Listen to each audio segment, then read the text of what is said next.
Welcome, everyone, to the After the Gate podcast, your number one source for authentic stories, interviews, and educational content surrounding the justice system, incarceration, and more.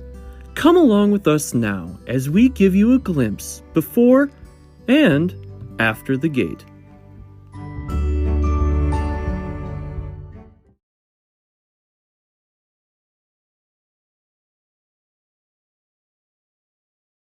Yo, what's up, everybody, and welcome to the After the Gate podcast. I'm your host, Alexander the Great, and today we have my friend and a special guest, Kameron Haimes. We're going to be talking about his story, telling a little bit about where he's from, what he does, what he's been through, and his experience after the gate. So we're going to jump into that right away.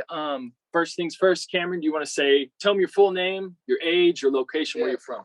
So I'm Kameron Haimes. I'm from St. Charles, Minnesota, born and raised.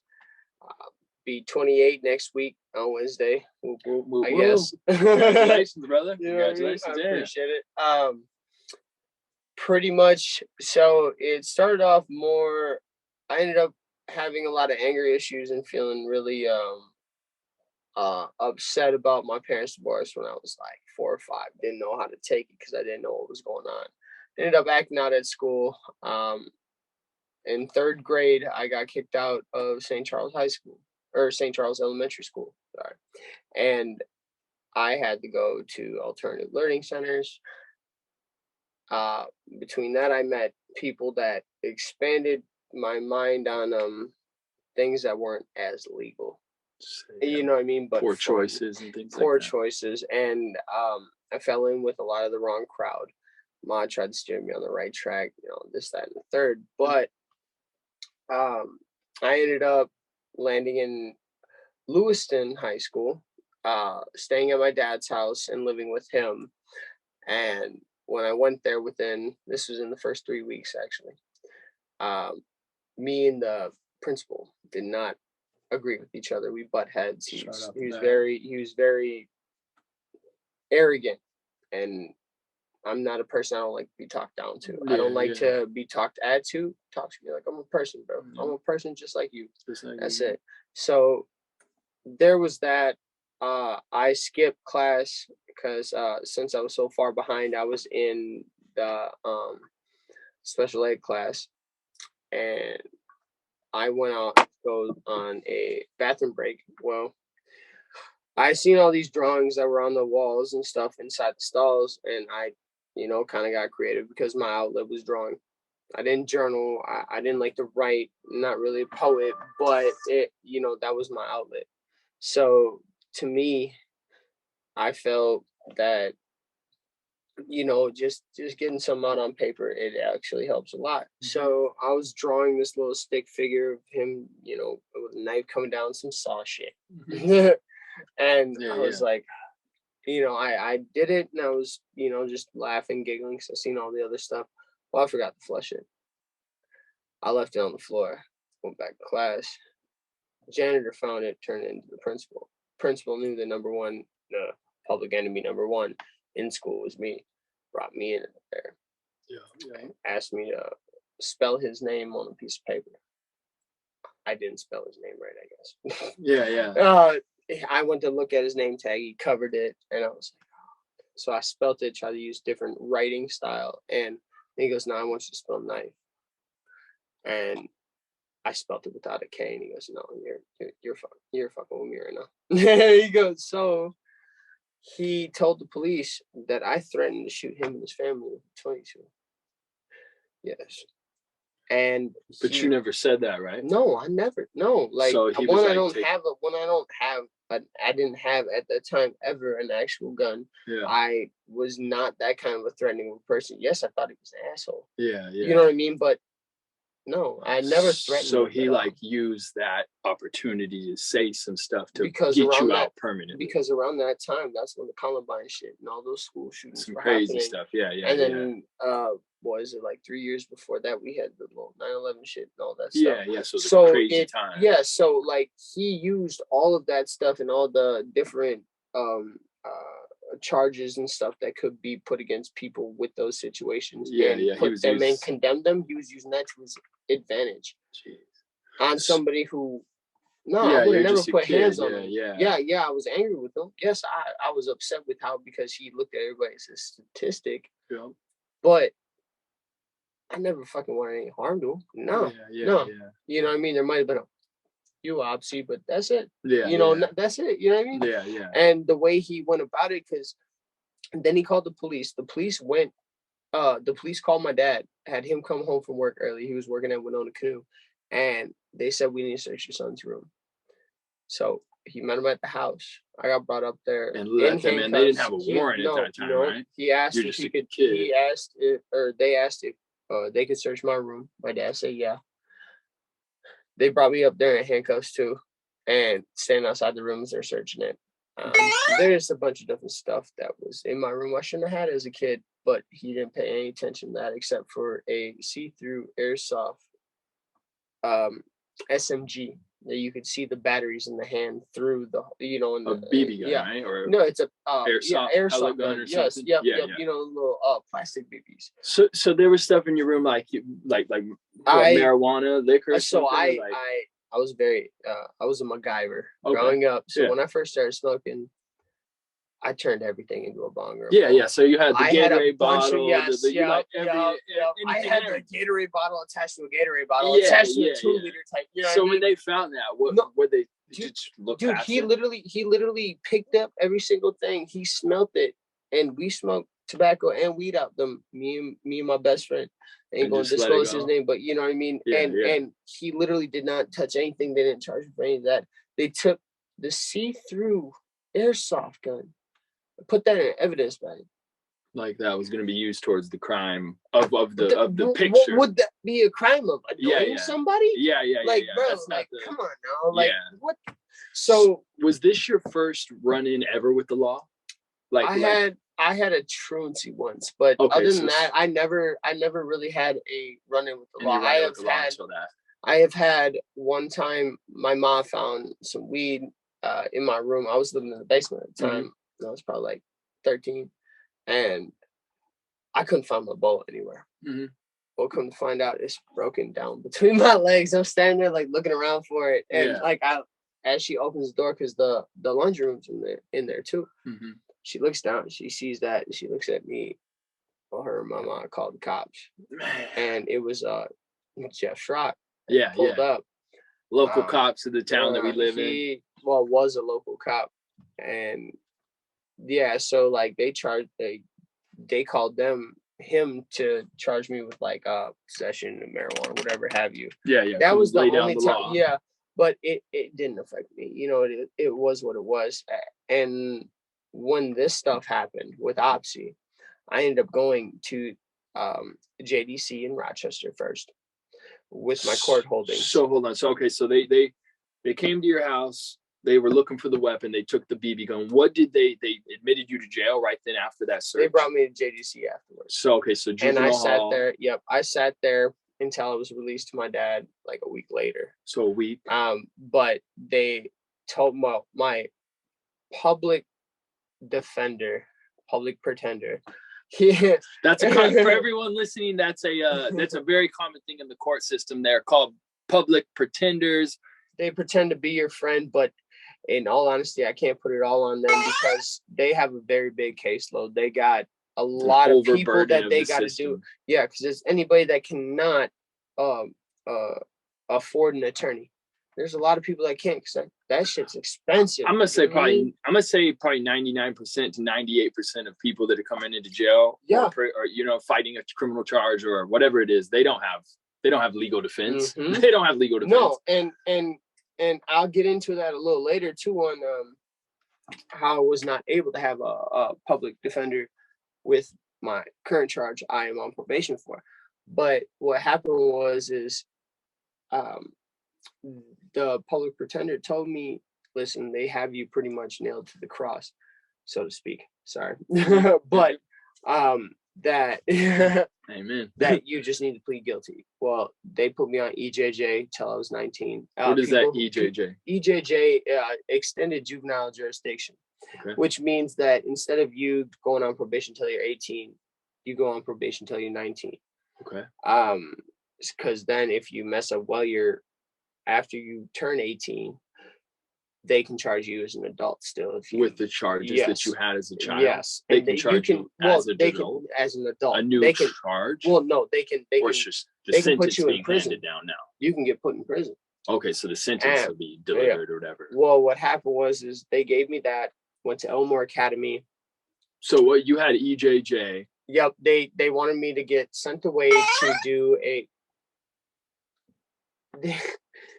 they wanted me to get sent away to do a assessment, mental health assessment, drug abuse assessment, because I was a pothead and I was very open about that. Yeah. You know what I mean? It is what it is. So they want to send me there to do that, and like it was drug abuse treatment and stuff like that. Well, I kept arguing with the counselor that marijuana wasn't a drug, so I kept having to restart the class, and it's 30-day class. I can't go back into it for another 30 days. So you admit that? Yeah. Well, yeah, and I turned a 30-day assessment pretty much into 18 months.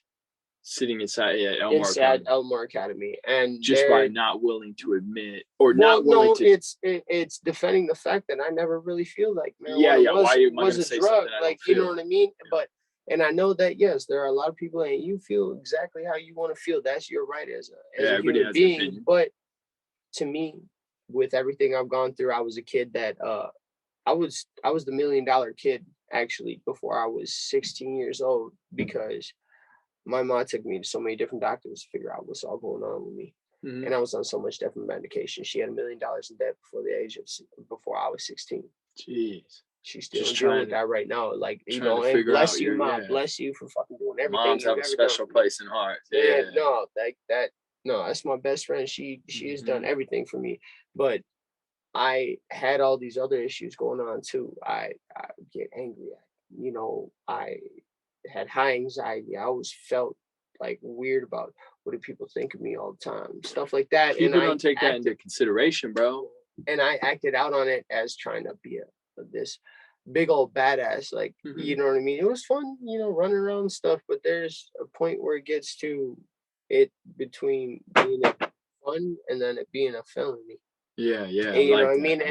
And in between that, that's when you're a teenager to when you're an adult. Yeah. And all fun and games stop. But I went to Elmore Academy and had to go through that. We had this guy who was one of our staff members named Mr. Bashir. Mm-hmm. He did extended calisthenics. That's what his thing of gym time was for him. So we're doing modified push-ups, modified sit-ups, figure eights, running suicides.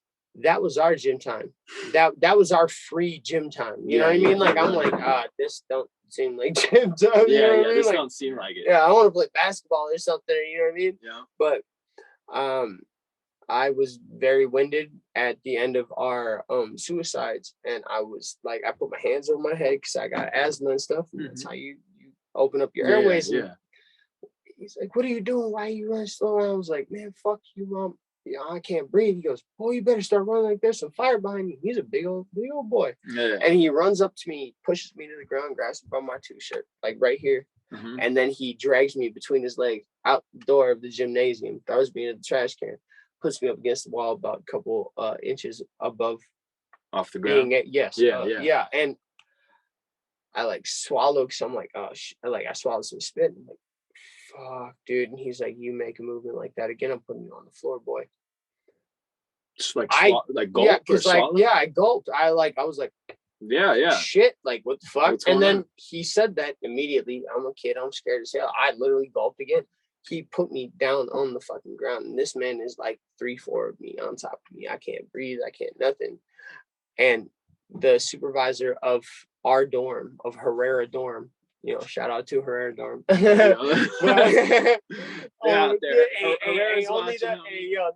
the real ones know, because it's not a thing no more. But the motherfuckers from Herrera, shout out to y'all. Y'all some OGs. They're out there. They all seen it, and he seen it. So next day he got fired from work. My mom charged him with assaulting a minor. Oh, geez. And they had everybody in the whole dorm write statements. From there, it went to a hell in a handbasket, because it went from being this very strict, very violent kind of surrounding to they had the pussyfoot around everything. Yeah. In Now a lack of a better word. Yeah. And now, so then we're getting influxes of people that are gang members, young gang members and stuff like that. And they're just running. It'd be like the shit rioted. Oh, I'm running. The shit within a year, that, like, I'm not kidding. There's one day we had probably about 20, 30 kids running around, punching up staff from classroom to classroom, writing "fuck you, this is our place" on the whiteboards. Really? It was extra, bro. Jeez.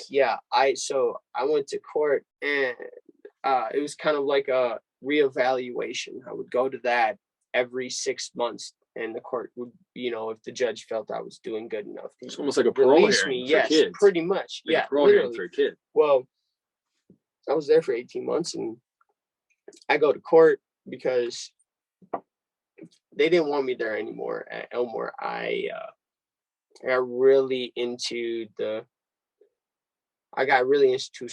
early, and we ended up playing like crap games, or allegedly drugs have been brought in from time to time. Well, one time and this is, everybody knows this. This is all decades later. But to be honest, so I took a bunch. It was like 150 Mucinex DM extendeds. Okay.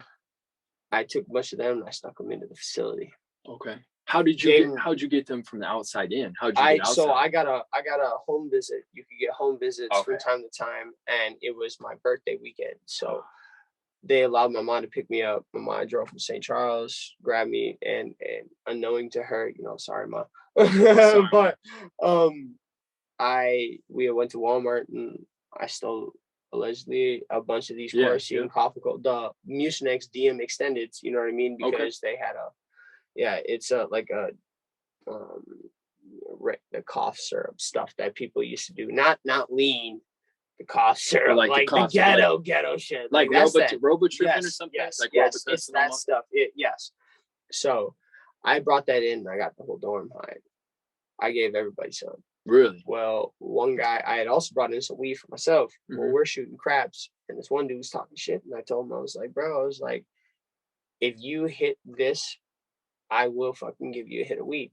Well, he hit it, but he was also being an asshole. So I told him no. I was like, I ain't gonna give you shit. So he went and told me, to everybody, to the counselor, and to everybody else. This fool's got stuff. He got the whole dorm behind. This is why nobody's fighting today. This is why everybody's because this is also why they knew that something was up. Because nobody was fighting. Everybody was just like, yo, what's up? Yeah, dude? Like, you know what I mean? Like, everyone was sedated. Bro, yeah, like we're just in a good mood. Like, no, like, otherwise, when we're sober, we're all pissed off. We're a bunch of fucking teenagers that are stuck inside a facility that are from a lot of different backgrounds. We don't like each other. We don't have the same views, and we can't talk about it like adults. So we want to get angry. Yeah. So it was a whole different thing. But right after that, I went to court. And I remember it was Judge Thompson, Winona. Oh yeah. And he goes, well, Cameron, I just want to let you know that Elmore Academy doesn't want you back, so I'm going to send you over to the juvenile prison, to Red Wing. Okay. I freaked out. And I said, you fucking piece of shit, cocksucker. I got mad at him. I said stuff I shouldn't have said. Yeah. I had my family in the back in the pews, and they were not happy. And they're yelling at me, telling me to calm down. I was irate. I was irate.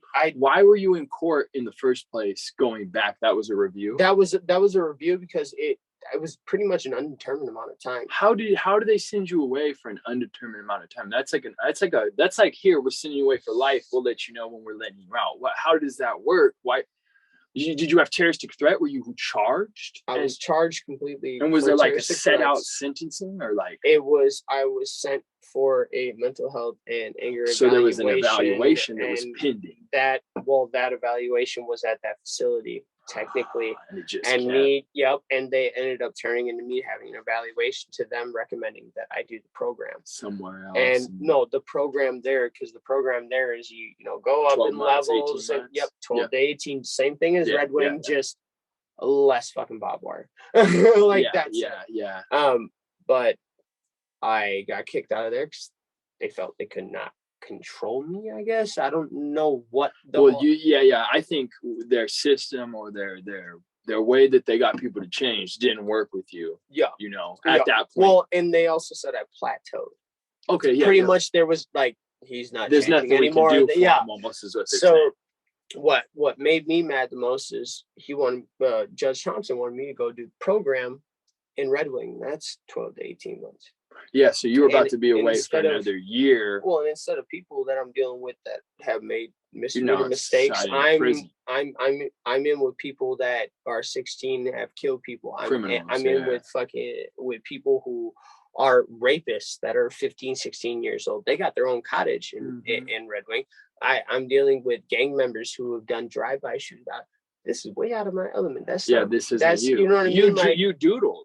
Yeah, you drove a doodle. Exactly. I love like, and that was my thing. Like, yeah, okay, I made a mistake. Maybe because I love playing like violent video games, doing that kind of stuff. But I'm not gonna sit there and draw I feel like just me drawing something out and expressing myself. I don't feel like that should have put me with everybody else in this aspect. And I think it's dangerous combination where like somebody jumped on. I could see like playing devil's advocate. You can see where someone could be concerned, right? But you can also see, look at my life. Look at where, look at where it's a little bit too much. Maybe you should have looked into it more, asked more. But that's and with everything going on, hence the fact that literally with the school shootings and stuff, that's why they wanted to charge me. It amplified it. And then we'll just put it on this. I got put in a juvenile placement through placement at the wrong time. What do you think it did for you physically, mentally? Like, do you think that time? Dude, that institutionalized me before I even went to jail for the first time. I felt more comfortable being locked up and dealing with people than going out and dealing with the real world. And I know this might be a sucker way of saying it because 3 hots and the cots. As long as you know that you got that, there's no responsibility whatever, almost. Just wake up and and I don't mean to seem lazy or nothing like that, but that's how I felt. I felt more comfortable being locked up because it was people I felt I got along with. People I shared interests with, but it wasn't like but it was bad interest. Like not something I should be doing because stuff that was against the law, I guess, fascinated me for some reason. Would you say that you were just okay? So you said it fascinated. Do you think that let's even say just like the drawing you did, like what do you think prompt like into that behavior? Do you think you said you were acting out in anger and like that was your way of like that's my outlet is drawing. I've been drawing ever since someone thinks it, you'll put it on paper, you'll draw it, put that creativity to it. Do you think that I don't know, do you think that like that, what do you think, why do you turn towards rebellion? Why do you think you turn towards like even, well, I'm not saying rebellion because you were being creative. I never was really rebellious until that was my first got locked up. Then I started rebelling because of the fact that then I've been talked at or I'm being talked down to. And I've never been, I never could be okay with authority in a sense. Like you talk to me like a human. Talk to me straight across. You know what I mean? Like exactly. Like that's how and I started to rebel a lot more and be a lot more angry because now I'm being told when to get in line, when to go to lunch, when to go to class, when to go to bed, how to make my bed, this, that, and the other. And did that cause a lot of problems inside that academy you went to as a kid? Were you like, did you have a lot of infractions? Did you have a lot of like trouble, or did you stay under the radar? For the most part, I stayed under the radar. I had a couple incidents, physical altercations, and I did do a lot of stuff behind the scenes. But I never got caught for the behind the scenes stuff. I was not that person that was wanting to try to fight everybody. I didn't find any fucking joy in it. If you disrespected me, you disrespect me, and then we're gonna have to go and throw ones in the room. But that's it. Otherwise, I let everybody else because, to be honest with you, it was very entertaining. There's a lot of stuff happening. Oh, there's a lot of stuff going inside jails and lockup and prison. Yeah. Oh man, especially when you're dealing with people from a suburb of the cities that are saying they're a gang member, and then you got actual gang members from that are in there and they're going at it all the time. In Red Wing, I remember we were changing classes from wood shop to science. And literally, I'm not kidding, every person that was from Minneapolis or St. Paul that was a gang member or affiliated went after each other in the hallways. Like, it was a frenzy. It was ridiculous. Sure. And we're like, me and a couple of my buddies just standing up against the wall, like, yeah. You know what I mean? I'm from a small town. dude, because we heard the rumor, well, Minneapolis is gonna fight St. Paul. Okay. At school. And I'm like, I ain't part of that. Yeah. I'm from St. Charles, bro. I'm actually from Timbuktu. I'm out here in the woods. It was crazy. I also seen when I was there, so they in woodshop, we would make anything from acoustic guitars to we would build full sheds that had roof roofing siding. We would install the windows, we would put the electrical system in it. Like, would that be for the facility, or you guys would sell them? No, the facility sold it to people. Okay. We build it and then they'd sell it for 10 grand. Yeah. It's a work. You see what I'm saying? It's like a work camp inside prison. Okay. Yeah, but it is. I enjoy doing it. But there's this dude, Miguel. He was the coolest dude ever. Whitest Mexican I ever met. You know what I mean? Like, he was my color, but he had the little 3 dots under here. He was Sereno, and me and him were roofing down, putting the shingles on, and they let us have an air gun.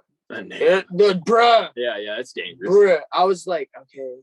And I guess this Norteño started talking shit to him from right down at the bottom. He turned around, he pulled the pin back on the nail gun and fired at him like 3-4 times. Didn't hit him, thankfully. Yeah. But yeah, everybody got dropped on the ground. I had to roll off the roof onto the ground. Dude, it hurt so bad. That literally from little more higher than this ceiling. Yeah, like boom, straight drop on the cement. Boom. Jeez. Yeah, and then they pepper bombed the whole room. And pepper bombed everybody. It was crazy. So this Elmore Academy, right? And then you going from there to the prison. For everybody listening, Red Wing has an adults prison, and they also have a juvenile prison, which Cameron's going to explain he went to. But what was it? So you went in front of this judge, snapped on him, gave him 10 ways to Sunday. After he told me that he wanted me to go to Red Wing and do the whole program there. Yeah, I was like, I served my time. I felt like just because your program didn't work, why do I have to do it over? Well, and on top of that, I've been assaulted at the place I was at prior. On top of that, I was assaulted. Someone got fired. I was not yes, I was a problematic kid. I was acting out because I didn't know how to channel my emotions like I should. I felt that he was just trying to push me off more into the system instead of actually, being like, well, maybe, you know what I mean? Because all I needed was like family. I needed people around me. I end up being a product of my environment. If you put me in a product of my, you know what I mean? If you put me in that environment and I got to be there for so long, I'm going to become that product of my environment. Yeah, you put me with wolves. What do you expect me to become? Exactly. You want me to be a kitty cat? Yeah. You want me to be a kitty cat? It doesn't work like that. Exactly. I think some people too, bro, until you've been in prison, lockup, jail, you can't understand doing certain things. Like, I've told my dad about like someone stabbing a guard or someone doing something like there's things you don't understand. You could be pushed to or be put into or a circumstance. It's like, it blows my mind. And when going forward, so I went to the juvenile prison, got out of there at 18. I got unsuccessfully discharged from probation at 18 because Judge Thompson was sick of seeing me in his courtroom. So how long were you in Red Wing, from what age to 18? I was about 16 when I got kicked out of Elmore. 16. So you were there from 18 months and then 16 years old? 16 years old, went to Red Wing, and I was there for it was 8 months. Mhm. I got kicked out of the program there. Yep. Basically just Same thing, plateaued, they say, type of well, shit. no, I got kicked out of there because I just wasn't. I got put in the hole all the time. Okay, so you're getting I constant wouldn't do trouble the there. well. I wouldn't do the program because tuck your shirt in, speak with your P's and Q's, this, that, and the other. Yes, sir. No, sir. And a lot of the guards were assholes. It's like a military camp. And I'm a person that, like I said earlier, don't talk at me. Yeah. So I was very aggressive, and I would talk back a lot. So they would throw me in the hall. So I went through that, and then I went to the juvenile prison. Got out of the juvenile prison. The judge says, "Hey, listen, I'm sick of seeing you in my courtroom. I'm unsuccessfully discharging you from EJJ," which means that my felony that I had would have been expunged if I would have successfully completed it. But now you have an adult felony. Well, I have a terroristic threats that's on my record from when I was like 14. As an adult. Well, that's just on my record. That can be period. used, yes. right? Yep, because my record didn't get sealed as juvenile. Didn't get sealed, but would have, right? Yep. Okay. So I had that happen. I got out, ended up falling into pills. So you got unsuccessfully discharged from probation because they had held you for that drawing, that terroristic threat, all through those years. Okay, and then you become an adult. Now, from 14 to 18, you've just had 4 years of pretty much college of like around School of Hard Knocks. School of Hard Knocks. There you go. That's great. I had spurts where I was able to take home visits and stuff from time to time, but I was locked up pretty much from 14 to 18. So what happened when you hit the street as an adult? What was life like for you? You said you fell into pills, or you fell into... I was 18. So I wanted to get my diploma. Mhm. That was the one thing, you know what I mean? I didn't want to be that guy with GD or nobody or somebody that didn't have shit. Mm-hmm. So I wanted to talk because I got a IEP. What is it? Individualized educational plan. It's for people that I got PTSD, ADD, ADHD, severe depression, severe bipolar. I'm a nutcase, bro. You know what I mean? Bro. Like it is what it is, but you know what I mean. So it was hard doing school and stuff. So they had, in any school, they do got people get put on IEPs. That's what people get put in special ed for, and have special classes, this, that, and the third. Well, I talked to Mr. Bernard. Shout out to Mr. fucking Bernard from St. Charles School. I know you're no longer there anymore, but I appreciate the fuck out of you. He seen that I had no credits because since I got shuffled around so much as a juvenile in these different situations, it's probably places, where's my education? I had no credits at 18. I said I wanted to go to the ALC, and he's like, "You're gonna be there till you're 21." No, I'm not. No, he goes, "I'm gonna have you come to St. Charles. You're gonna school with Miss Niemeyer, and I don't know if you know her at all. She's a special ed teacher, awesome person, awesome lady. And they had me do like job search and stuff like actual stuff I need to learn right now." They helped you here in St. Charles? Yes. Damn, bro, and that's cool. Bro, this ain't even the best part. It's like prison reentry resources, but like not saying it. Yeah. And so it was, I would have to go in for only an hour and a half a day. They would let me walk with my class, graduate with my class, go to my senior graduation, and go to the senior trip and everything. And I made it through half the time. I ended up going to the senior trip. Ain't nobody want to talk to me or whatever. You know what I mean? To Washington, D.C.? No, it was to like some arcade thing up in Bloomington or something like that. But like everybody kind of like was just like whatever with me, and I'm just sitting. Was it because you've been locked up and you just didn't know anybody, or was everybody? I feel, and I don't know what they actually felt, but I feel like everybody thought I was this drug addict. You know what I mean? They look at you a certain way. Just because I didn't drive a yee truck, listen to rap, and only drink fucking Bush, I'm a problem. Is how I felt. Yeah, you know what I mean. Yeah. And speaking out wholeheartedly, like that shit hurt worse. It's hard when you're a kid, bro. It's hard when you're trying to like fit in and find where you fit in. Well, I never fit in really anywhere growing up because I was a bigger kid. I was a bigger kid. Yeah, believe it or not, I was 250 pounds twice. Really? I can't picture you. Okay, I have pictures. If you want to put a picture up on the podcast and the video, we'll show people. But for them to realize. But so was that hard for you as a child, like just being big and like. Yeah, like that's trying why to have friends or fit in. On top of me being angry, because I felt like my parents' divorce had something to do with me, even though it wasn't. My dad cheated on my mom. Okay. And that's all on him. I didn't know what was going on. They weren't going to try to explain that to me as a kid. So I got very angry. Right? And I was very skinny as a kid at first, and my mom felt I didn't eat too much. So she got me to a doctor that got me put on pills, and I started overeating. Really? Okay. And I got really big really quick. Okay. I started getting picked on. Yeah. So then I started not wanting to go to school, started acting out, started being aggressive towards people. Yeah. Yeah. People don't realize, bro, that like it can be one thing somebody says as a kid that can trail with you for 20, 30 years that you're trying to deal with. And also, I don't hold any animosity towards anybody that picked on me in high school or maybe or they didn't mean it as a kid or just cold. Well, I mean, that's them being insecure, period.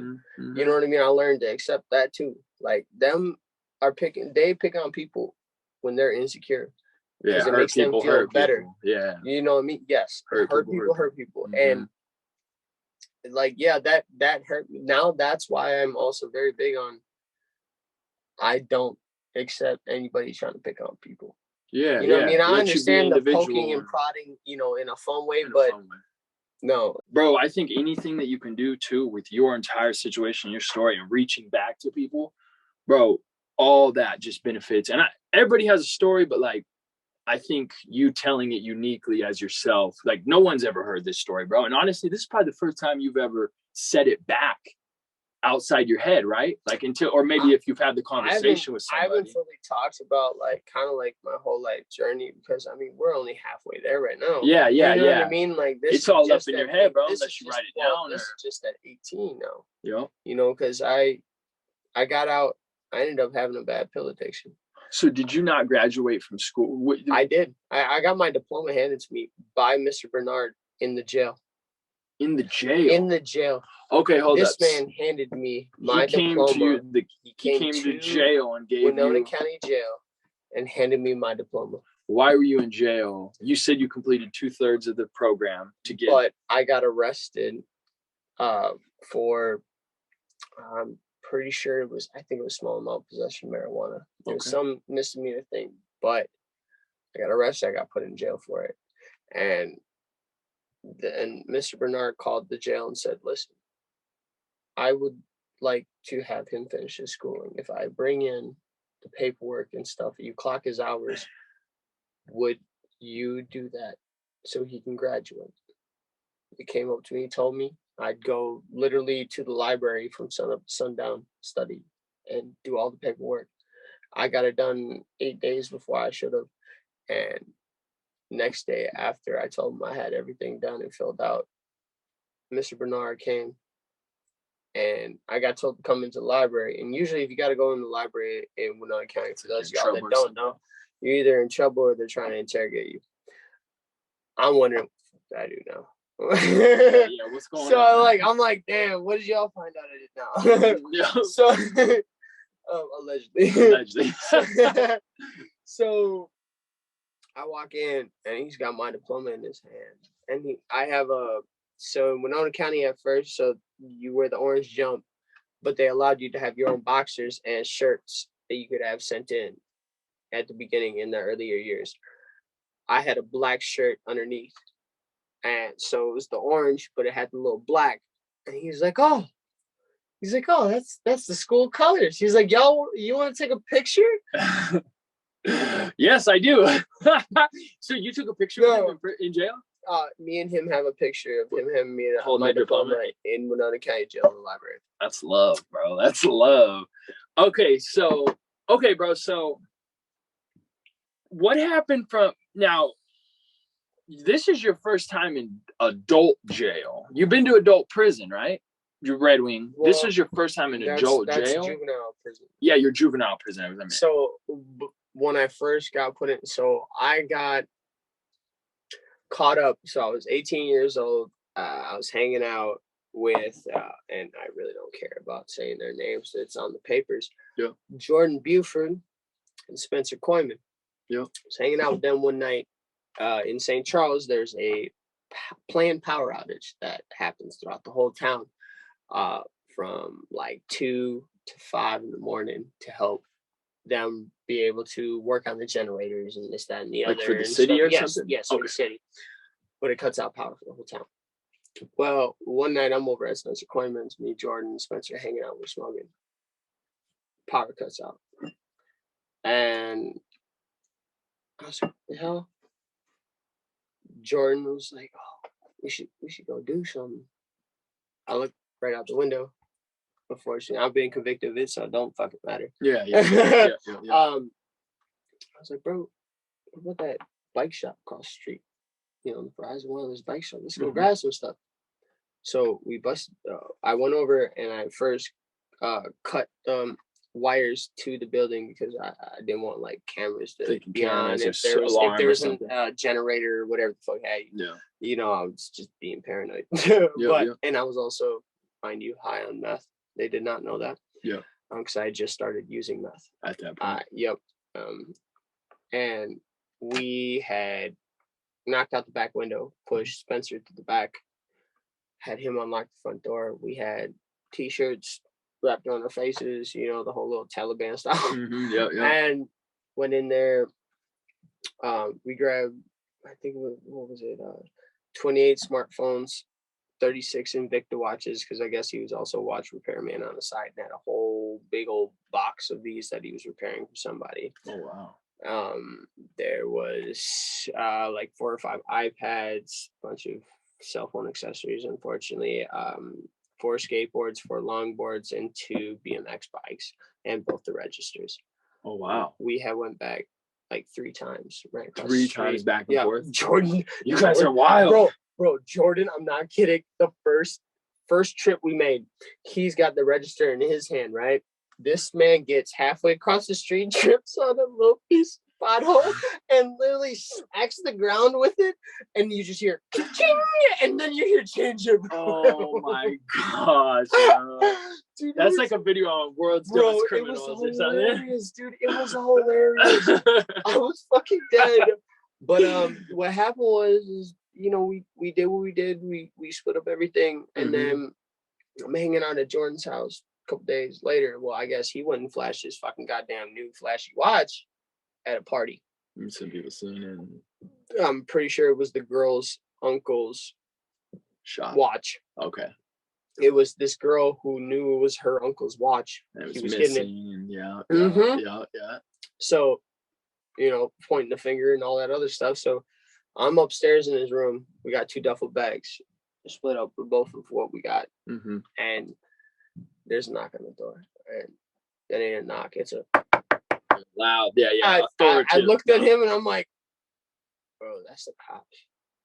He goes downstairs. He brings him into the kitchen. Well, he's got one of them old grates. You can look down into the kitchen. You hear everything. You see them. They're like, Mr. Buford, I want to let you know, we know that you had something to do with this burglary at the Whitewater Bike and Sport. You got 2 options. You can either tell us what happened right now, or we can take you downtown to the police station and do a formal interview. All right, I'll tell you everything. It was all Cameron's idea. All I took was an iPhone case. You're watching from the grate as this dude's telling us. And this man comes, he goes, I'll show you where we even dumped their registers. This man comes upstairs and gets his fucking shoes out of his bedroom while I'm sitting there on his couch. Says, yo, listen, police want to take me down to question me. Don't worry, bro. You're my brother. I would never tell on you. After you just heard him through the grate? Jesus. And he leaves and shows him where we dumped the cash registers and all the boxes. So where were you when he left and did that? I sat in the house. I didn't fucking leave. Why would I have tried to leave this house? You're you like, know what I mean? I'm thinking chilling. Now with what he said, I'm like, okay, all right, there's probably police waiting for me to leave. So this is the real. So what happened? What did you do, bro? This is the real kicker, bro.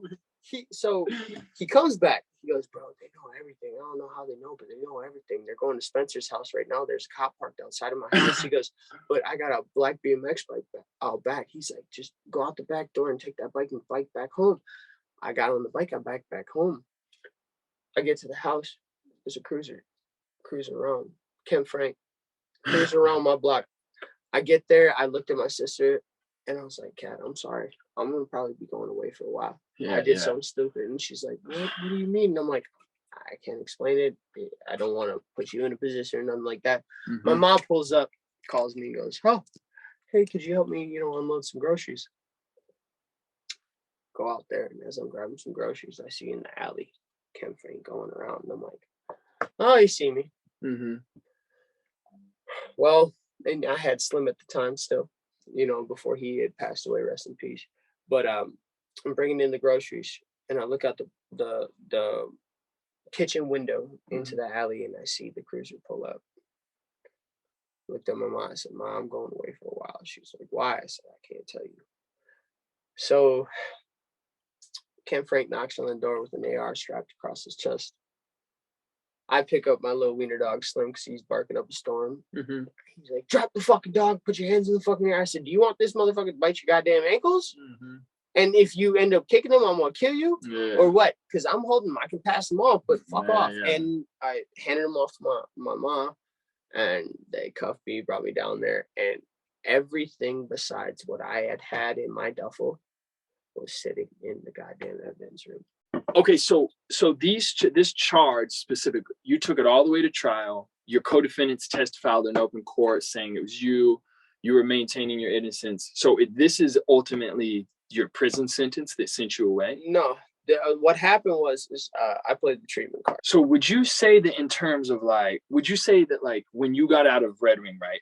Red Wing juvenile kids prison, you get out to this new world where the last 4 years of your life has been nothing but incarceration, right? Institutionalization. Did you think that's what prompted you just into living like, hey, why not just go get a job and get back to it? Why not go to college, right? I didn't have a regular kid's upbringing. So for me, what was hard was not knowing what to do. I did not have any tools or matters to be put into my hands to be able to tell me, this and this, or, well, this is how you do this.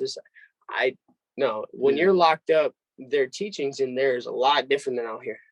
You know what I mean? And when you go out into the world, it's not like a real life application inside prison. It's institutionalization. Either prison or Elmore Academy or just Red Wing facility. They don't teach you tools that when you reentry. That's the biggest thing I feel that the prison systems need to start doing is the reentry. And I know that some of them do you got 2 months before you get out, we're going to start you in the reentry That's not an actual. Do a few classes and talk about things. Literally, and that's not helping people. You need to actually educate people on how to be able to go about to look for a job, to look for housing, to be able to live like a successful, productive life without having to go below the norm to do what they need to do. They feel to survive. You know what I mean? Like, but it's not happening. Yeah, it's not happening. What was it when you got out that what was it that prompted you into that where you said you didn't do doing right? I started doing dope, and that's when I started doing extra stuff because so then life kind of in all honesty, so I went through treatment a couple different times. Okay. I was facing the burglary, but I played the addict card. Yep. Yes, I was an addict.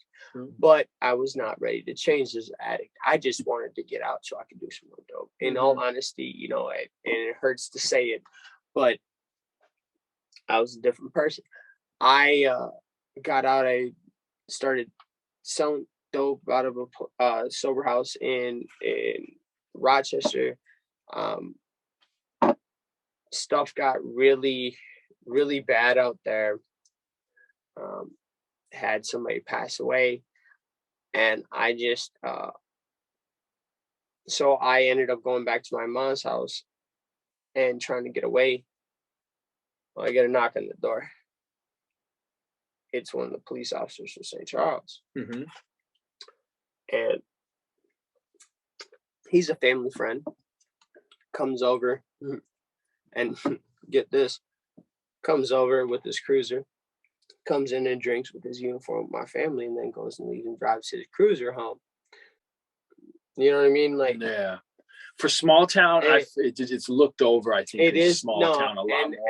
And it wasn't right because he came up one day. There were some kids that shot out some windows in my town, and I was the local troublemaker, obviously, you know, because they put me on the front page of the paper for the burglary. Oh yeah. They plastered my fucking whole face. We found him. Yeah, we found him. Like, yeah. And my mom couldn't come out of the house for like 2 weeks. Oh, I'm sure. Like, it's horrible. It's hard on parents, dude, as much as everything. Yeah. So he's like, oh, well, there's been a lot of houses or windows being broken on houses. People are shooting out the houses, windows, and da-da-da-da. And I'm like, yeah. And he goes, do you know anything about it? And I'm like, no. He's like, do you have a BB gun? And me being honest, I was like, I have one. I just bought one yesterday. Still in the package. Haven't been opened, nothing. Mm-hmm. He's like, well, can I see it? I showed it to him. I told him, well, I don't really plan on using it. What do I need it for? It's not going to shoot squirrels in town or anything like that. You know what I mean? Like, it's different than an airsoft gun. Airsoft gun, you play with your homies. Them BB gun bitches, those will cause fights. You shoot me fucking in the back with a BB gun. I'm gonna start throwing hands at you. You know what I mean? It's metal, bro. So I was like, you know, I was just gonna throw it away. And he goes, well, you can't throw that kind of thing away. You have to dispose of it properly, was his exact words. Mm-hmm. He goes, if you want, I can do that for you. Left. 2 weeks later, I'm being charged with felon in possession of a military-style assault pistol. So he took it that day. I'm a felon from the burglary. No, the EJJ.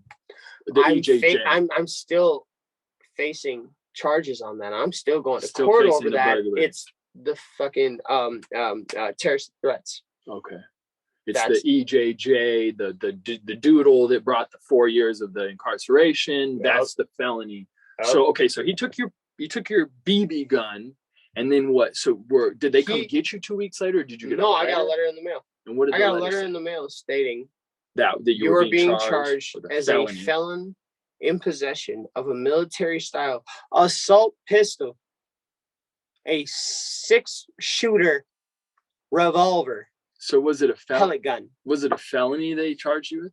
Yeah, that was a felony. That's a felony. That's automatic 5 years minimum. Yeah. That's 5. Yeah. So I have a pistol charge on my record, and if I'm holding the gun, and you as a felon, you holding the gun, 60 months minimum, 5 years, they'll send you back to prison. And and in Minnesota, luckily, it's 60 months total. You do 40, 20 on parole. Yep. It's 2/3. So it's a 2/3 law here in Minnesota. So what? Okay. So they took the pistol charge. So now you're fighting a burglary and this new charge, the felon in possession of a military weapon. Okay. So where does this come into where you get sent to prison? I played the treatment card a lot. Unfortunately, okay. I knew Minnesota was a really nice state. Oh, it takes a while to go to prison in Minnesota. And I went through 7 treatment centers. Okay. Including Hazleton. That was the last one I went to. There were new charges in between, or those were just, hey, I've got a problem and I'm trying to fix it. Well, after the gun charges, I got out. I went to treatment. I went to a halfway house. Mm-hmm. After I got out of the halfway house, I was riding around with somebody from town here, and I got caught with meth on me. Okay. I didn't even know I had it on me, to be honest with you. Yeah. So I got that, and I went to treatment again. Okay. Ended up talking. That's when I went to Hazleton. Loved Hazleton, just did not fit in. It was a lot of fucking Hollywood celebs, kids is a big and shit. Big treatment facility. bro. And it just, no, I did not think. They're like, oh yeah, my parents caught me hitting the vape once. And I'm like, I'm in here for turbo and meth. Yeah. What the fuck is wrong with you? Yeah, Like, yeah, you know what I mean? Like, yeah. I'm just, so I got kicked out of there. I went back to jail, and then they said, we're not playing with you anymore. So that was like you said the 7th time. That was the 7th time. So they eighth. It was the 8th, actually. It was the 8th. So during that period, you still had pending charges for burglary. I had pending charges, but I kept going to treatment. I'd pushing it further. Well, yep. And I'd go to treatment. I'd complete the in-house treatment, 30-day. I'd fail the halfway house. Okay. But somehow I'd be able to get there and get out to be able to go out and run around and do what I do. Oh. But the last time when I got out of Hazleton, I got released to my mom, and I took off. Like right now away? I got warrants. Now I got felon. What is it? Scounded. No, they called the warrants nightcaps. I nightcap warrants. So pretty much, if they see me go into a house or into any establishment, they don't have to have a warrant or nothing. They can kick in the door and come right in. Oh wow. So I ended up getting arrested, went to jail, and went to prison. And when I went to prison, to be honest, so you had the pending charges. What sent you to prison? The burglary, or the pistol charge, or what? It was the judge not wanting to hear any of my bullshit. So he's like, I'm gonna execute your sentence. Judge Bidendorp, I love you, by the way. I hope you know that. like. No, nothing against her at all. She just was like, I'm not fucking dealing with your bullshit. Yeah, I'm just gonna. Yeah. So she put me out, which, to be honest, I was surprised that lasted. How could she send you to prison if she hadn't convicted you of a crime yet, though? No, those were pending with treatment, technically. So it was just like, or you didn't have to go to prison on them or something because of the. They were waiting to sentence me as long as I did well with treatment. And outpatient, and they were probably going to hit me with a bunch of fucking probation with time over my head. But that's not what happened because I kept fucking up. I kept doing what I did.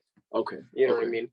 So the Judge Bidendorf, because my probation officer that I had temporarily at the time was like, I want him to go back to treatment, and da-da-da-da. And she's like, no. Prosecutor even said, I want him to go back to treatment, and da-da-da-da. Judge is like, nah, you're going to prison. Bidendorf's like, I'm sick of seeing you in my courtroom. I'm sick of seeing, like, dealing with you and all your lies. I want you to go to fucking prison. And I hope that changes who you are as a person, was what she said. And I'm like, fuck. What did that feel like, being told you were about to go to prison? Because you'd already experienced it as a juvenile, but what was it like being told you're going to prison as an adult? And how long? I got sentenced to 45 months. So 45 total months because it was the gun charge. So 60 to 40. I had been sitting. I had sat in jail on the other 2 charges, fighting those cases in and out of treatment. And when you were in treatment, it also counts as time served. Oh, I didn't know that. Because you are not out. Okay, you're in custody. In Minnesota, at least it does. Okay. You know what I mean? Yes, you are technically in custody still. Okay. So I had 18 months in county throughout all this shit that is time served. So they dropped the 5th. They dropped the fucking 3rd-degree non-residential burglary. I was only going to be solely sitting, and it was supposed to be 60 to 40. So technically it was 35 months I was supposed to do in, because I had 5 more months on everything else I had sat, including the gun charge that they took off that. Okay. I went in there, and when I got in there, I remember a buddy of mine who, when I started using meth, he talked to me a lot about prison. Do's he had done some time. Yes. Bud Dennis, he's like an older brother to me. Shout out to you, bro. He taught me a lot about do's, don'ts, P's and Q's, everything, about don't get involved in politics, everything. So when I went in there, I went to St. Cloud. I didn't know what to do. To be honest, I knew people would look at me because I was a little white kid. You know what I mean? I don't have tattoos on me. You know what I mean? I'm not a hard looking motherfucker. I look like a pothead. I didn't have this hair at that point either. Yeah. You know what I mean? I had it down to here. It was a little flip, like a skater flip around. So people thought it was like sweet. There were these black guys that were sitting. So, when you go in the St. Cloud and they tell you, all right, seat the table, and you got to do as the table fills. You got to go. Yes. You're not able to congregate. Yeah, how you want sit down where they tell you. Well, there's this guy named Hammer, really cool dude, and him and a bunch of the white dudes, took a liking to me. I'm a very funny guy. I love to make people laugh. Yeah. So they were like, yo, come sit with us. Well, I wasn't able to sit with them. I ended up getting with these 3 other black dudes, and I'm turned around the whole time talking to them, eating my tray on my lap, talking to them. I turned back around. They stacked all their trays up behind me, and they left, and they bust out. I did not grab their trays, grab mine, go to walk over to go bust my tray. And I was like, hey, you got to grab those. No, fuck that. Shit, what the fuck are you talking about? Right before I was about to go to the hole for saying something I shouldn't have, being aggressive towards him, Hammer put his hand on my shoulder. He said, hey, no, CO, those 3 black dudes that just walked out, they sat there and disrespected him by putting that on. You know what I mean? Like, no, that's not their bitch. Da-da-da-da. And I'm like, I appreciate that, but like, you know what I mean? Like, because I was ready to go to the hole for it, because like, I know ain't nobody gonna fucking sit there and but make there's me a different way too, No, I understand 2 ways, that. And and this is the other thing too with it is Hammer is a person that's incarcerated for about 20 years for beating somebody's hands over a drug deal gone bad with a ball peen hammer, beating it to mincemeat. But he is the nicest dude ever. He will, like, if he sees that you actually are good shit, he's there for you. He helped me out through it the whole time I was in St. Cloud, from E house to B house, right before I went to Lionel Lakes.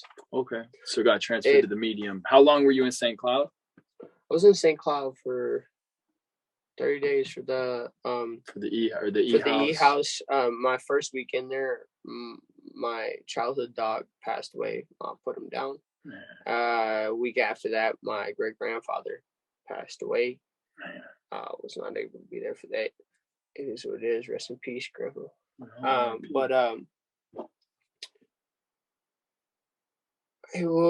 I did probably about 60 days. 60 days in St. Cloud. 60 days in St. Cloud. They transferred me to Lino because I had a drug treatment. And they got the treatment there. Well, they got drug treatment and sex offender treatment. The thing I didn't fucking like is the fact that half the facility is sex offenders of all shapes and sizes. You see them, man. You guys moved together at lunch. I can remember I was in there with fucking Screwdriver.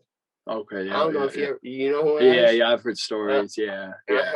Dude, prison's I think prison's such a sick place, bro. That like the things that go on, people do, like the unseen things that go on that people don't understand. During your prison stay, right? What did you have to do to survive? Like you said, Hammer helped you out in St. Cloud, so it was a cool paving through there. It was nice. So what? Okay, so also, let me backtrack just a tiny bit. Yeah, I had religion pushed on me a lot growing up. You're talking about going to Awanas and doing the after school Sunday programs and everything else. Mm-hmm. My mom wanted me. She was raised Catholic. My dad was raised Lutheran. It is what it is. I didn't like the fact that religion was pushed on me, so I never had a religion. Okay. Once I got to Lino, I noticed the different sign-up sheets and stuff. Yeah, I seen True. Mm-hmm. So. And in Minnesota prisons, you can get a tablet. If your family buys you one, you can buy a tablet. Mm-hmm. You can get a TV, this, that, the other. You can also, if there is an event that you would like to join, or like even a religion or whatever, have you on the sign-up sheets, you can ask for a packet to describe what it is. So I read into True, and I really liked it. Mm-hmm. Like it was something that spoke to me because I love Greek mythology growing up. Yeah. And this is something I could, like, you know, this could be my religion. Could help him cling to. Yep. You know what I mean? Because I don't need religion to be kind of like my thing. I need to cling to, or to hold on to, for if I'm feeling down and out, but something that makes me feel at peace. Because I feel like that's what religion is. Something, something that and something that you feel like you fully wholeheartedly enjoy, and that's yes, and embrace. So I seen that, but my older brother told me before I went to prison, don't get involved in politics. You tell them you're neutral.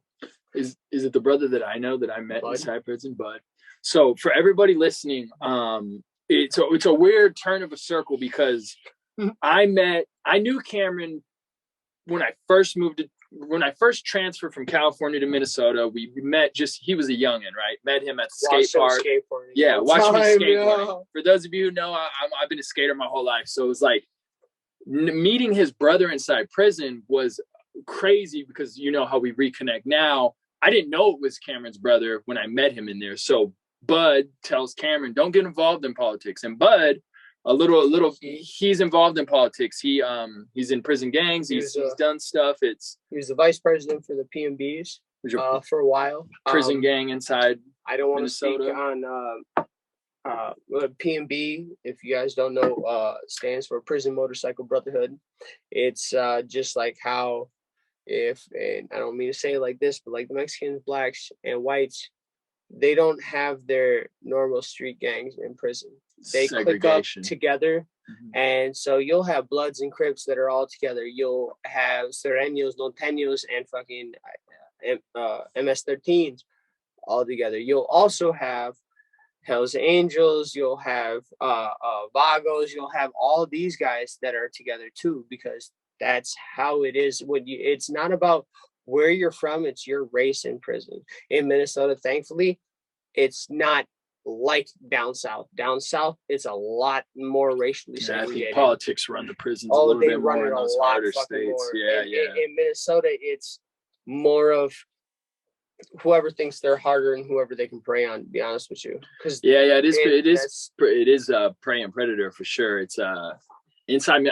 I'll say this: inside Minnesota prisons, it's like each facility has a different, like, I'd say atmosphere to it, or you know, the people run this facility. It's the people that get transferred, the ones that are causing crap all the time or whatever. So, okay, so you said prison. You jumped into a little bit, not religion that was pushed, but True. So it was like something that you can find hope in. Was that what brought you to getting out? Well, no, I found True. I wanted to study it. Unfortunately, one of the people that was in prison with me in that unit, he was my old dope dealer. Okay. He wanted to try to send me off all the time. He wanted to try to get me to say extra shit to the fucking sex offenders or this, that, and the third. Yeah. And yes, I fell into it. You know, from time to time, like sat down at the table with sex offenders, and I told him, I was like, "Hi, I'm Chris Hansen. I think I've seen you on my show before." You know what I mean? Just to be funny, because I'm that funny guy. But once I noticed he was trying to make me a send-off, I was like, nah. And he told me, you can't go to True. I won't allow you to, because he was a hammer holder. And for you guys that don't know, a hammer holder is somebody who knows the 9 noble virtues, the 9 worlds, all the gods and goddesses, the ruins. It is somebody who has a knowledge and well-educated in the aspect of what the basis of True is, period.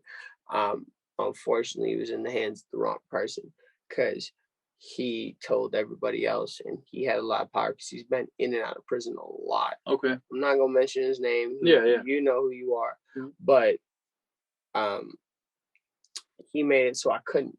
But I had such a fascination and such urge to want to learn this that I had 3-4 hammer holders in my unit teach me out of church about it, because they seen that that's what I actually like. They did not agree that dude want to say what he said, because of the fact that I told him I don't want to be involved in politics.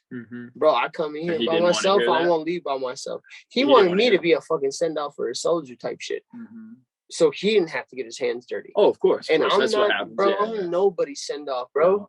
I'm my own send-off if I want to, but best believe ain't nobody gonna tell me something fucking to do, and I'm gonna wholeheartedly just shoot off just because you're telling me to do it. Well, their respect, their level of whatever, and inside anything else. Like, no, bro. That's a hot topic inside prison with people people inside prison that do long stretches or whatever. They're looking for that person, that send off. They're looking for it.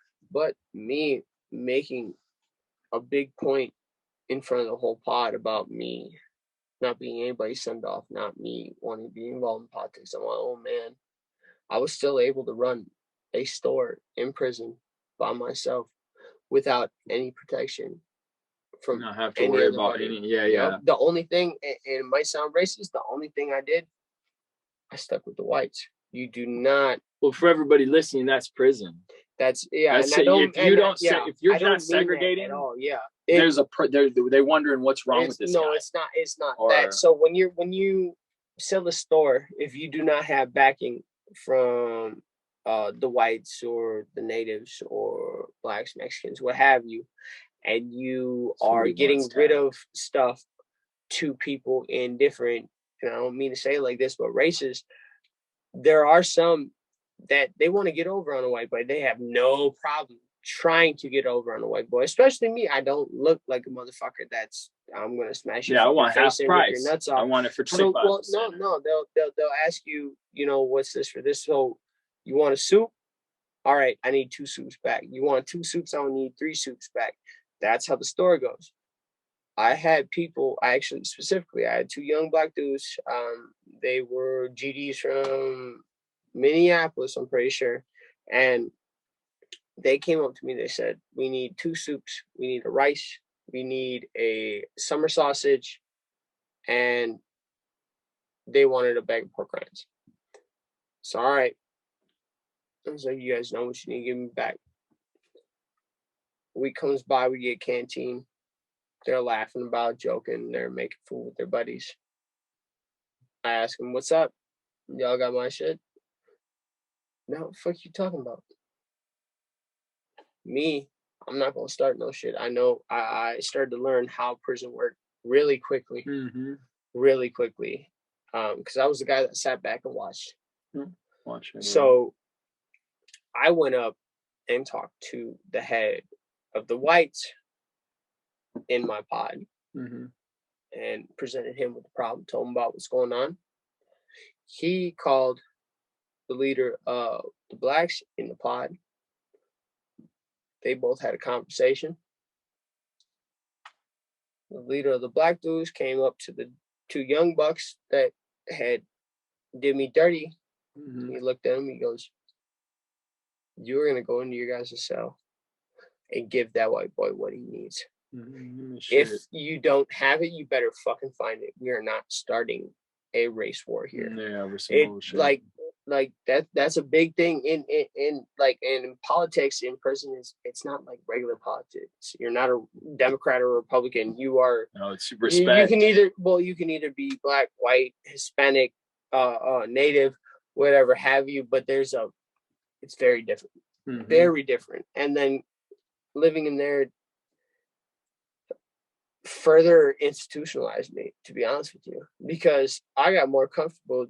Like, I fucked around and played spades all day and ran people on spades. To get comfortable. It really is. It just So this prison sentence that you sat through, right, and you ended up in Lino Lakes. You spent the remainder time until you got released from Lino Lakes. So while I'm in Lino Lakes, I talked to somebody about my case, about how I got that gun charge, what it is, and this. At that time, I can't tell you the name of the guy because I can't remember, but at that time in the Supreme Court, there was a guy that was fighting a gun charge over a pellet gun. Yeah, I was pretty trying famous. To argue the definition of a firearm was something, combustible, not air power. Not air power. You know what I mean? And he won that. When he won that, and he got released, I had buddies that had because I'm not a person that throws down my fucking papers at people and be like, yo, this is what no, bro, like, you don't even know what the fuck I'm doing. You don't need like, to know you know what I mean? Like, that's the thing. You don't ask people in prison either. So I talked to my buddy Chato. He was the shot caller for the Mexicans. He was the Latin King, and he was my space partner. I showed him my paperwork one day after the dude won his case. I was like, do you think I got a shot? He talked to his one buddy. They gave me a number for the appellant's court. Called the appellant's court, told him about my case, gave him my case number, and gave him a brief about what happened. They told me, you're not going to hear back from us right away. Well, 2 weeks go by, 2.5 weeks, and all of a sudden I hear on the intercom in my cell, Mr. Haimes, pack up your stuff and see me at the CO desk. Huh?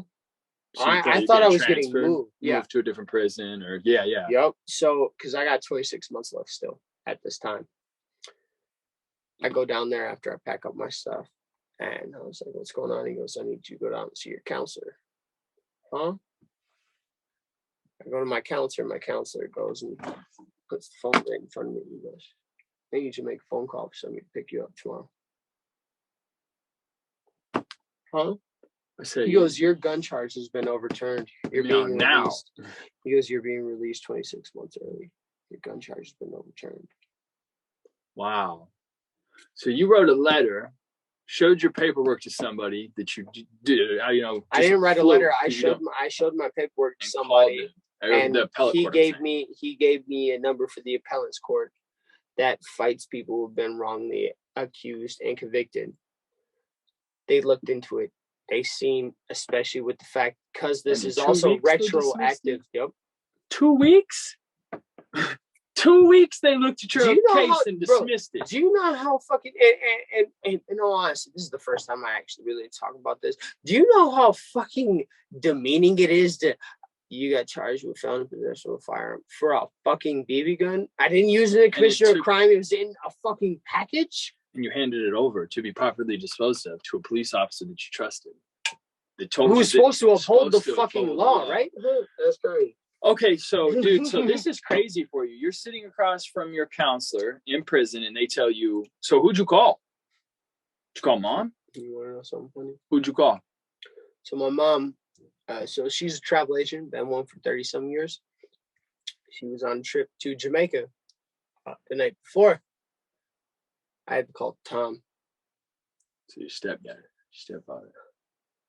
No, ex-stepfather. Mm-hmm. He came pick me up, got me back, came to St. Charles. Did you sleep that night? You probably slept well. You were exhausted. To be honest, right? I ate like a fucking king. Yeah. I ate everything in their fridge. Did you tell people you were leaving? I'm saying like in prison. I couldn't. So they brought you in. They had me come in, but they also moved my cellie out. They didn't want. So there's a big thing in prison. People giving off stuff of theirs when they leave. Yeah. They don't. But because in prisons, there's been a lot of people who have been bullied out of their stuff, this, that, and the third, or extorted, this, that, and the other. So you had to keep everything yours. So all my electronics and stuff, they moved my cellie to another cell that night to make sure that you were good. He didn't. That I didn't give him anything. Okay, and then you're just yeah. And I'm like. Okay, so Tom came and picked you up. What time? Like 8 a.m, something from the prison or something. It was like early. 9 or so. So I want to say it was about. So it was 2016 when you got out. Yep. Okay. I'll even show the picture. So this was 3 weeks before Christmas. Okay, 3 weeks before Christmas, 2016, you got out. Yep. And I still use the same background picture. Me and my sister were never close growing up. Okay. We always butted heads, but this was when. That's a good picture. This was 3 weeks after I got out of prison. So what? Okay, so you got out of prison. Now you got out of prison scotch-free. No parole, nothing. This is the first time since 14. And this is, to be honest with you, disaster or no? In a sense, yes, in a sense, because now you don't have to answer nobody. I went and wilded out. I never was a drinker before 21. Spent 21 locked up, so you know what I mean. It is what it is. Yeah. I got out. And I had met somebody, I'm calling him Ill. Okay.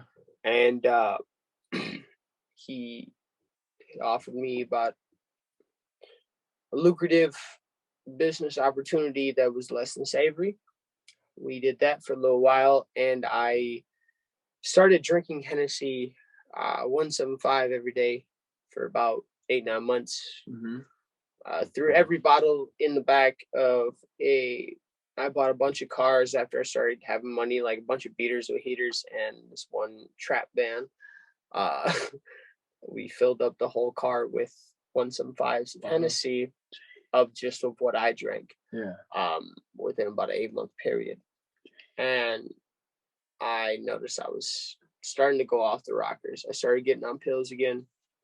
I moved from my buddy's house out in Pleasant Grove to Spring Valley, where I started doing a lot more pills, Klonopin, and I was dealing out of a motel there. I was starting to dabble with meth again, because I felt, I'm not on probation. Yeah, it's no, easier. it's all fine. It's cool. No, that's not how it fucking is. No, that's not how it is. So I went through that. I had a tri-county task force raid my place. They raided me. It was Fillmore County, Fillmore County, Olmsted County, Winona County, all made a drug task force. They worked together in their efforts. That was their main point. Their only sole point was to take me down. I got raided. They knocked on my door, and I had a buddy who I worked with, because I did clean outs on houses, would knock on my door all the time, be like, "Oh, Fillmore County Sheriff's Department." So when I hear doom, doom, doom, Fillmore County Sheriff's Department search warrant, fuck you, Doug. Doom, doom, doom. Fillmore County Sheriff's Department search warrant. Fuck me. I'm in shorts, nothing else. I run to the fucking goddamn kitchen, and I throw open the window, and I get leveled with the fucking 9mm and get told to get off the fucking counter and stand with my hands on my head. Jeez. They come in, they raid through everything. Funny thing is, they found 68 bongs, bowls, and pieces. A lot of pieces, man. It's like back when you got busted as a kid. They found three digis, all of them clean, so they can't charge me for sales. They found a couple empty baggies, and then there was this coke can that they took, and I don't know who put it in there when they were searching, and they found a bunch of empty shell casings of various calibers. They could not arrest me and put me in jail, because all I got technically arrested for is misdemeanors. A felon in possession of ammunition is a gross misdemeanor. All those bongs, bowls, and pieces, that's petty. Petty misdemeanor. The scales, they sat there and swabbed. Forever trying to get something. They couldn't get anything off them. They broke them over their knees and threw them in the dumpster. So what do you think at that time? Do you think at that time was more of so like, do you think that was a wake-up call, like from above telling you, hey? No, I knew I was fucked. So you knew you were on a path. I knew I was fucked because, so this is the thing, the little Coke canister that they had, it was a Coca-Cola can, little hidden things. Little hidden compartment one. They didn't know, and I didn't remember. I had a little over half a sheet of acid hidden in there. So I get a letter 2 weeks later in the mail saying to me that I'm being charged with third-degree possession of hallucinogens. Okay, so they found it later. Because they literally took everything back to their, I don't know how the fuck their procedure went, but they took everything. Yep. And to be honest, I was surprised that I didn't have police pull up and grab me. You know what I mean? Yeah, why'd they send a letter? Yeah. You know what I mean? But also, I'm like, it's third-degree possession of hallucinogens. So maybe it's not a you know what I mean? Like, they're not worried that, like, oh, he's going to fucking run it. Like, you know what I mean? Or, I was like, okay, whatever. Well, I went to court over it. And at that time, I was doing a lot of drugs. I was doing a lot. After the gate, I had too much of a fun time. I was on Klonopin. I was on cocaine, meth, smoking weed. very, very, very raging alcoholic. I had a lot of problems. And I went to court to plead guilty or not guilty because I represented myself. Because it's funny because they would not give me a public pretender because I was working at Dollar Tree. So they said I made too much money to get a public defender, but I did not make enough money to get a lawyer.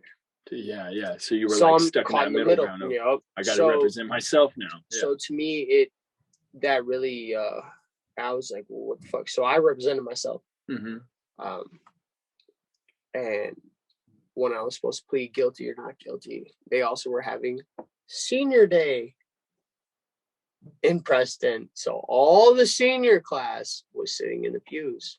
Oh my goodness. As they're posting everything that they found and all that. Yeah, like, here's me. I'm up here for everyone to see. And on top of that, my dumbass thought it was a good idea to get really high off a bunch of different things to try to balance myself out. Yeah. Well, I went in there, and when he goes, do you plead guilty or not guilty?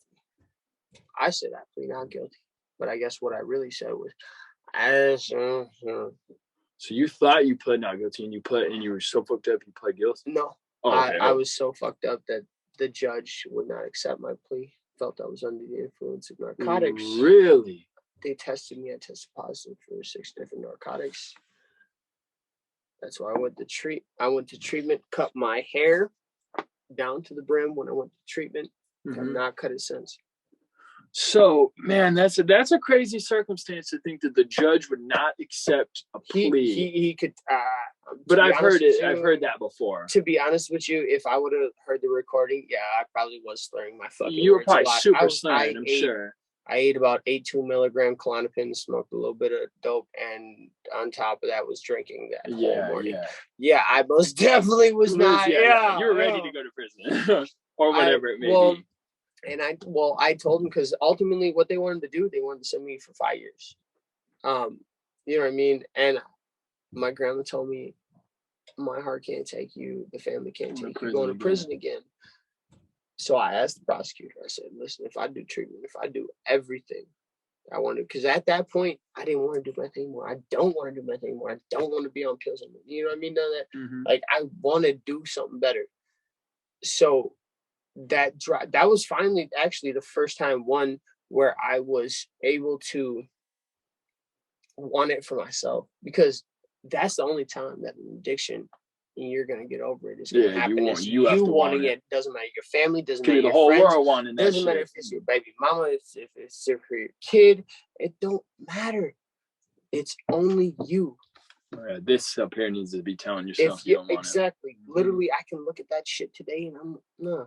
But that's what it took in an aspect for me to try to change. Now I've been on a rocky road. I have slipped up. I have so I don't mean to cut you off, but for let me give a timeline for this, since like so you represented yourself.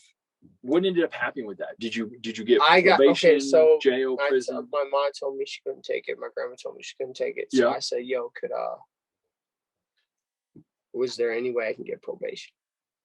I don't do care treatment. What the time you treatment, right? Yep. Okay. And they're like 20 years paper, 8 years over your head. That's a lot, because that's what that's actually when I went to prison, I had 20 years probation, 8.5 years over my head. And in my head, what were you thinking, bro? I was trying to tell myself I'm gonna complete 20 years probation. Bro, I didn't complete 30 days, bro. So like, with you getting that, what did that feel like? Like, were you like, you're still on probation, but what did that feel like? Is that another second chance? What if you were in prison right now? What if we're doing this? I did this for my family, bro. My family has put up with me through a lot of the shit that I put them through. A lot of heartache, a lot of turmoil, you know, through addiction and me being a rebellious little son of a bitch.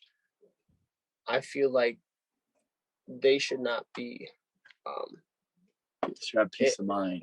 They should not have to have that burden on them or feeling, because they always felt that there was something that they did that caused me to be there. So I wanted to show them, and also I don't want to hurt my grandma. My grandma and my mother are like, besides my girlfriend, shout out Ariana, they're the biggest people in my fucking life. I'm not going to do that, especially the people that at the end of the day, when I went to jail, any other time, went to prison, nobody else had my back except for my family. Yeah, they're there, bro. That speaks volumes. That speaks big volumes. I told them I'd take the deal. I would do that because I don't want to see them hurt. Yeah, I like that. And my mom wrote something to me, bro, when I was in prison, and she said every mother's like not dream or goal, but just their life mission is to know that when they're gone, their kids can take care of themselves, right? That I showed you enough to take care of yourself and do what you got to do, but like, I think that's love, bro. That was the only person stuck near me. It was my mom to my family. It's like, I don't know, bro. Prison teaches people things too. Well, and I'm not gonna lie, I am very institutionalized. Do I want to go back every day to do that? Yeah, I do, because it's a lot easier. But that's a lazy way of thinking. Because it's a lot easier, yeah. But you're not gonna grow or do anything in there. You're just gonna be around I'm not gonna say what I want to say, but you're just gonna be around a lot of people who are mad or angry at the world, and it's just a bad environment. You know what I mean? And it's where you grew up, bro. That's where you became, almost in a sense, like you're still growing up, but that's where you grew. That's where your adolescence. And this is the other thing. I never got to be a teenager. I had to learn right out of the gate at about, 22, 23, how to be an adult, not know what the fuck to do. How to do certain things. I'm currently working over at the Love's gas station, to be honest. That's cool, man. It's even though it's I'm a gas station attendant, technically, best fucking place I could ever work for, best fucking people ever. What would you say with this life you're building now, Kameron, like what would you say this reentry process, what's been the hardest for you? Because you're still in your reentry. What's been the hardest for you in terms of like just getting, like, is there a sense of normal life, or is your life, do you want to live the way you want to live and nobody questions it, or like what's normal for you and you're on your reentry? What's hard for you? What's the struggle? The hard thing for me is being, especially in the hometown where I had a lot of charges. It makes me not want to be out in public as much, because I don't want to be looked at that way, or questioned or asked, because I've had the officers in this town. Anytime something goes down, they gotta ask fucking Kameron what the hell's up for some fucking reason. Like yeah. You know, and with Jose, the chief, that it's not any better. That's what kind of scares me, I guess, in a sense. You feel like you're walking like on eggshells in a sense of just. Yeah, but that's also, to be honest with you, I'm gotten past, like, I'm gonna be 28 years old on Wednesday. I don't have that drive to be able to want to go out and do all that shit. Like, I got a good girl that is okay with staying at the house and acting like an old couple, and that's just fine with me. It's just fine. We just kick back, watch movies. Like, you don't need to go out and do extra shit. You don't need to go out and party, pop bottles, do whatever the hell you have. Yeah. That's not it, it's to not be living. honest. It's not like life, literally, that's probably one of the best reasons that are gonna end you back up in there. Yeah. Is if you're out there wilding out. What would you say? What's like, if you could say anything from your age 14 up until the point where, like, you're currently sitting, you weren't on probation, right? So you had that, you got out of prison, you had scotch free, you didn't have to answer anybody, but now you're back on and stuff. Like, what would you say, what did you get the most from that whole period of like 14 to now? What's that period of incarceration? What would you say you took from that? In life in general, I'm just saying, like, you went through all that time. What does that define for you? Well, there's one thing I do gotta say, and that's it doesn't matter who the fuck your friends are, that you do you. Don't try to impress a fucking person, because it can end up ruining your life for a long time. On top of that, what I put through together is people need people that care. And you need to have care in your life, period. Like, there's a lot of people that when they see people that have, they're different. They're shun, right? Yeah, they're different. It doesn't matter if it's mental problems or anger problems, where they look, or just socially awkward like myself. mm-hmm. You know what I mean? They're quick to dismiss them and get on them. No, befriend them. See what's going on. Mm-hmm. That shit will go a long change way. the world, Exactly. You have no idea how much that can change just to sit there and go into somebody else's perspective and see how they're feeling. Just because they look different and stuff, or just because you think whatever the fuck have you. That don't mean no. Like I dealt with bullies a lot in my life, and it's a big, dude. I think it's a huge problem. I don't think people realize it too. I think it's a lot bigger problem nowadays in this society than it should be, and affects people for decades.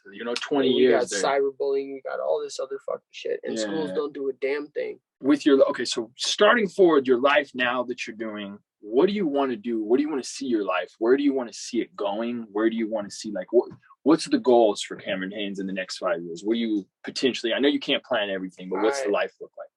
To be honest, I want to stick with my job, try to work our way in management. I can make very good money doing what I do as long as I work up more. I want to get a place out in the country. I want to be able to be out and about, because being locked up for so long, especially even though I haven't been for a while, I want to be at my peace.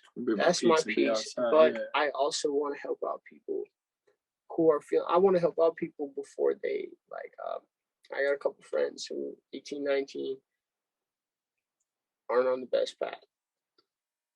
Me helping them and trying to guide them I feel like that's ultimately my passion. That's what I'd love to do. I would love to help rehabilitate and help people on reentry into society. Especially being I know what the fuck that's from. It's that same experience you've been through. Yeah, and I don't want anybody else to feel the kind of pain, the I don't know, and the unknown facts that I felt, because that shit's horrible. When you get out and you're like, what the fuck? Because if I didn't have my ex-stepdad at the time pull up to grab me, you know what I mean, and I just got pushed off. They're just like, no, you're gone. That's it. Let you. What the fuck was I gonna do? I wish I had somebody I could have called them, you know what I mean? And I want to be that person, because there are a lot of inmates that they get out, they don't have family, they don't have no support system. I want to be able to help those kind of people get housing, to give them counseling. They need fucking somebody to bite their ear on, bend their ear on, you know what I mean? Whatever, all that, be there for them, to show them that they're not alone. There are people that have been there before. And truly, we do care. Yep. Because you are way better than the worst thing you have ever done. I like that. I was going to ask you a question about what you would say to somebody in your similar circumstances, but you answered it all right there. I think it's good, bro. I think, bro, what you have in your story and the passion you have behind people, I think your story just helps people, and being able to tell it through and people can hear it. They can just, you know what I mean? Think of the person that's going to go through tomorrow what you went through at 14. Maybe they hear this, and or their parent shares it with them. I hope they do. This is for everybody. Anybody who's ever been a kid who feel like he has different challenges. He feels like he ain't a part of everybody, and he don't fit in. You can make it, and there are people out there for you. Point blank. Period. And there is a support system. You just need to find that. Don't ever think that you are less than anything that you are, because you are worth it.